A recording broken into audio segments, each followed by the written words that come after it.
Hello friends, north പറവൂരിലെ Nandyattukunnam ഗ്രാമത്തിലെ കാളുകുളങ്ങര ക്ഷേത്രത്തിലേക്കാണ് ഇന്നത്തെ ഞങ്ങളുടെ യാത്ര.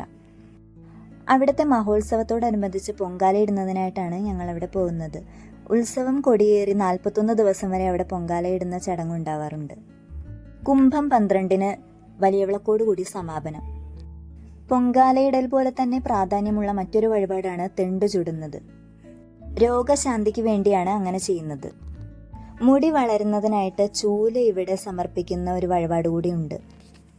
പൊങ്കാലയിടാനും തെണ്ടു ചുടുന്നതിനുമുള്ള വെള്ളം നമ്മൾ അമ്പലത്തിൽ നിന്ന് തന്നെയാണ് എടുക്കേണ്ടത്.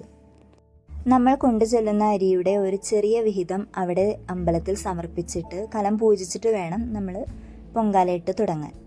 പല ദേശങ്ങളിൽ നിന്നായി ഒരുപാട് ആളുകൾ ഈ ചടങ്ങിനായിട്ട് ഇവിടെ എത്തിച്ചേരാറുണ്ട്. പണ്ടൊക്കെ സ്ത്രീകളാണിത് ചെയ്തിരുന്നെങ്കിൽ ഇന്നിപ്പോൾ കുടുംബസമേതമായിട്ടാണ് ആളുകൾ ഇതിനായിട്ട് ഇവിടെ എത്തിച്ചേരാറ്. പച്ച ഓലമടൽ വെട്ടിയുണ്ടാക്കിയ കയ്യിലുകൊണ്ടാണ് നമ്മൾ ഇത് ഇളക്കി കൊടുക്കുന്നത്. കുരുവിര വഴിപാട് നമ്മൾ നടത്തുന്നത് രോഗശാന്തിക്ക് വേണ്ടിയിട്ടാണ്. അപ്പോൾ അതിനായിട്ട് നമ്മൾ ചെറിയ ഉരുളകളായിട്ടും കൈകാലുകളുടെ ഷേപ്പിലുമാണ് ഈ മാവ് പരുവമാക്കി എടുക്കുന്നത്.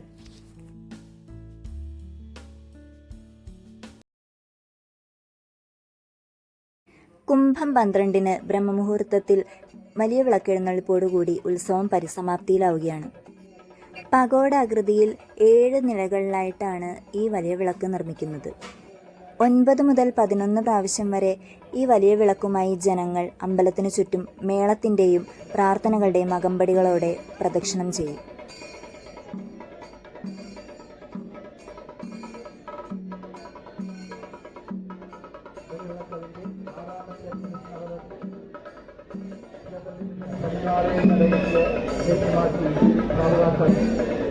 കടന്നുകൊണ്ടിരിക്കുകയാണ്.